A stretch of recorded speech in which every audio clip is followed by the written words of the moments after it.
Tracy, just like you had Andy do that. I actually have them with me. Thank you. We Great. are Okay, live. good.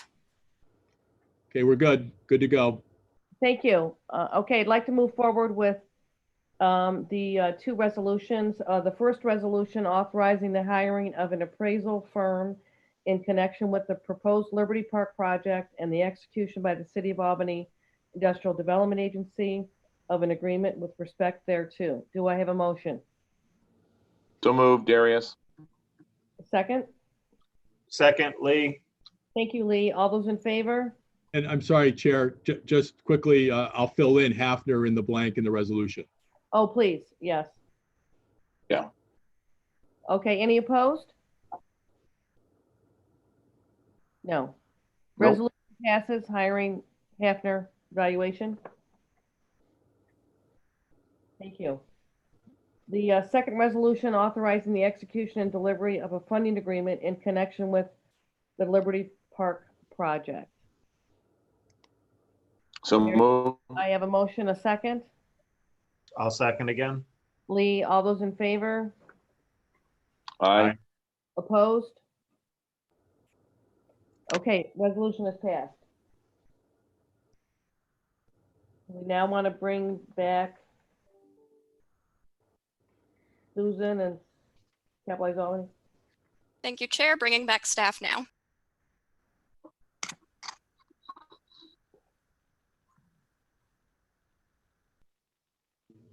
May, you're like mission control. Yeah, well, we need it. You should see the setup I have. I got my headset on. It's pretty intense. Albany, we have no problems. You should see what she does to me in the office. It's crazy. Yeah. You got me mid-cookie. Lucky you. Okay, are we good? We are back to, we finished all new business on the printed agenda. So back to you, Sarah. Fantastic. Let's see. I So think we can go ahead, Tracy. Yeah, I think we'll just go back to other business at this point. That's great. And so we do have news. It's great news. The timing is good, but a little bit of a challenge. So under other business on your agenda, it reads review and discussion of pending New York State legislation affecting IDAs.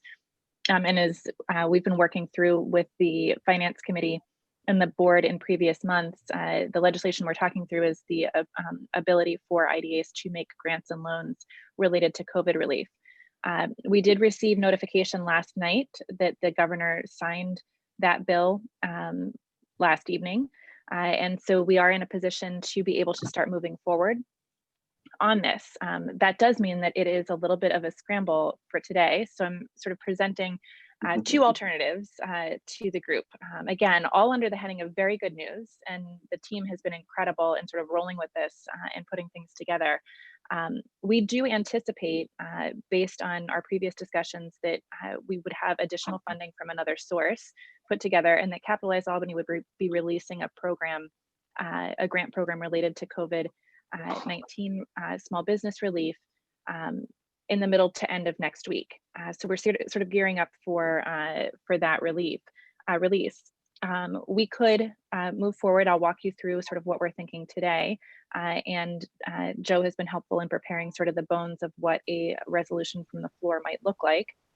Or we could take more time. We'd miss that initial window of being able to participate in the program launch, and would be a little bit slow out of the gate on providing COVID relief. But let me walk you through sort of where we're at this point, and we'll sort of come back to what decisions would be in front of us.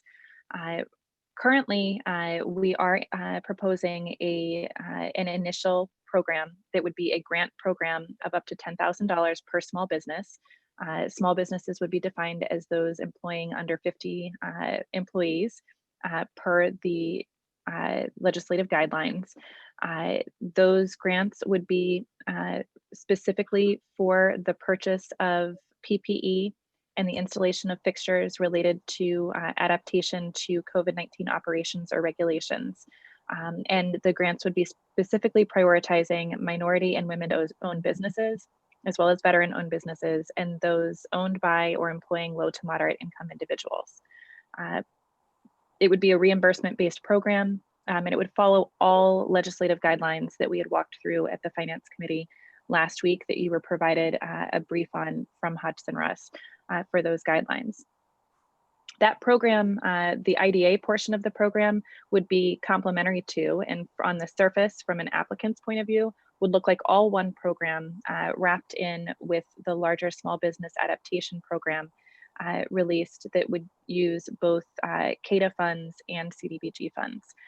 The CDBG funds we'd anticipate would be used to make the program a little bit more flexible. Again, no IDA funding would be used for it, but to be able to provide businesses the opportunity to not just purchase PPE and install fixtures, but also look more creatively at their business practices to adapt their operating plan to include new adaptive things like point of sale equipment, furniture for their cafe seating or social distance seating, equipment that I wouldn't even know, but they would need to make their businesses more flexible. Again, CADA funding wouldn't be used for that, but it would allow us to leverage the IDA funds and also to assist businesses in a deeper way across the board, while maintaining the ability for businesses to file one application and go through sort of one smooth, seamless process.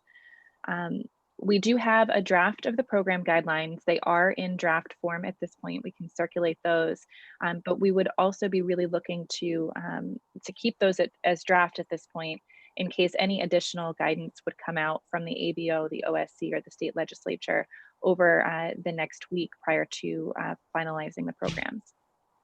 In terms of program administration, Capitalize Albany is willing to administer the grant as part of that broader small business adaptation program. The way that we've had this work in the past between the CRC and Capitalize Albany would be that CADA would deliver the funds to Capitalize Albany. Capitalize Albany would hold them in a restricted fund and would bring qualified applicants back to the IDA for their review and approval. That's a little bit new and different from the CRC grants that is based solely on the New York State legislation. And in talking with council, that is the sort of closest interpretation of the statewide legislation that was made, that the IDA would need to have more oversight over exactly where that funding would go. That does put you all in the weeds a little bit, but again, it's sort of to the letter of the legislation. Any funds left over? Dominic? Sorry, Dominic. Yeah, just a quick question. Now, do we get clarification? So for the equipment you can buy, that the grants could also cover the cost of installation? That was kind of like a gray area last week. I'd leave that to Joe, but I think it's still a gray area. Oh, okay. Well, the statute actually says installing fixtures. It doesn't say acquiring fixtures, which is just odd. Okay. It would But is seem to that me that CDBG seem to be from a reasonable. Exactly, Tracy. Oh, sorry, Joe. Exactly, Tracy. That's one of the sort of beauty of being able to combine the two funding sources is if we had an applicant that was looking to both purchase and install those fixtures to stay with sort of the letter of the legislation and protect ourselves against audit in the future, we might be able to use the other resources to purchase the fixtures and IDA resources to help with the labor and installation of those fixtures. Okay, that's good. Yep. So any funding that would be left over after Capitalize Albany would disperse the grants approved by the IDA would be able to be returned to back to the IDA. Capitalize Albany would be requesting a modest administrative fee for administration of this program, given the response that we know that we are going to have and the intensity of the level of review. Would be proposing a 5% administrative fee for that, and would provide all documentation back to the IDA to maintain on file for monitoring and audit purposes. Again, in terms of a program launch, would anticipate that we would try to get these funds out the door as quickly as possible. You know, this is a COVID relief and adaptation based initiative, and businesses are in phase 3 now. Many of them are opening and really working through what their business plan needs to be moving forward. So we'd anticipate an announcement next week that would involve all parties, with applications accepted throughout July, and grants made on a rolling basis. In terms of Sarah, funding, can I ask another question? oh, sure. I'm sorry. Would any of this be retroactive for businesses that have already, spent money or borrowed money, someplace that have already been able to open under phase 2 or had been continuously open, like, delis or something? Would they be able to come in for retroactive reimbursement or grants for what they've already invested? Or would it only be for new applications? Or new projects opening up? That is a great question, and that's something that we've struggled with. Typically, grant funds are for activities that are undertaken at least following the application date, and moving forward. I believe, Ashley, correct me if I'm wrong. Again, we're doing this, all in rapid speed at this point. But I believe that the way that the program guidelines are written currently, they are for new expenses, per the guidelines.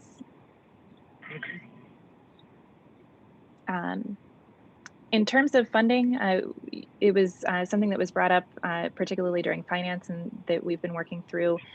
We have looked at our operating reserve. When taking into account the 3 years operating reserve that the IDA typically would hold, as well as some of the projects that are anticipated to close by the end of the year, but not known certainties. We had an extension approved today that we had sort of netted out of that pool, not knowing how the IDA would vote today. We do anticipate that by the end of the year, we would have just about $390,000 on hand above and beyond our operating reserve. That would allow us, upon staff review, to recommend a $250,000 investment into the program to match the initial CDBG program investment. It would also allow for a potential investment in future programs. The legislation also talks through the possibility for loans or and potentially with other entities going forward. So that would allow for up to about $100,000 plus an administrative fee for future programming when taking into account the operating reserve. So that's really the bones of what would be proposing. Again, the options today would be to sort of take a resolution from the floor in support of the creation of that program, the concept of Capitalize Albany administering the program, again, all within the bounds of the New York State legislation that was passed and signed effective. That, again, without belaboring it too much, I know we've got some time constraints. That is a possibility. Otherwise, we would really be back in July to take a look at this. Sarah, we were in discussion with Community Loan Fund, talking with them about, administering the program as well, along with, other municipalities or IDAs. My thought here is that in order to leverage the CDBG funds, that's why it's important for us to go through Capitalize Albany. It is leveraging the CDBG funds. Also, the program that had come out with the loan fund is not eligible for the IDA funding. The program that had been released previously was not designed pursuant to the New York State legislation that came out. It's a much more restrictive eligibility requirement that came out of New York State than that original grant program had detailed. So this would allow us to leverage the CDBG funding. We did have a call with the county last week. Was it last week or this week? But anyway, in the past several days that the loan fund was a part of, and they have offered to be able to administer programming, including a potential loan pool going forward. it's my understanding that at this point, there aren't specifics in place at Albany County or some of the other regional IDAs. We are ready with this one to be able to move forward. Thank you. Any other questions? So I mean, I think at this point, I'd certainly like to propose that we move forward with authorizing this program. Obviously, there are some details to finalize, but Capitalize Albany would administer the program. Obviously, we would approve grant funding as required, by the legislation. Do I have a motion? Dominic, I'll make the motion. Do I have a second? I'll second. Darius. As a member of Capitalize Albany Corporation, I will abstain from the vote. Thank you. Any opposed? Okay, let's move forward with that, Sarah. Fantastic, thank you. We're Okay, very excited about being able to help. Okay, I have to leave now. Oh, sorry. Thank you, Dominic. Did we already lose- Okay, that's fine. we already lose Bye, Bob? We did lose Bob, yep. Okay. Joe, were you trying to jump in there? Oh, you're on mute. All right, I just want to make sure we had enough votes. We had Tracy, Darius, Lee, and Dominic. So yeah, 4, okay. Thank you, Joe. Okay, I believe the only other matter on the agenda would be the financial report. I think it's straightforward as usual. Thanks for a great job, Mark. Does anyone have any questions on that at this time? If not, Sarah, are we ready to adjourn? I believe we are. Do I have a motion to adjourn? So moved. So move. Second. Darius had a second. That was Susan's motion. All those in favor? Aye. Aye. Thank you. We are adjourned.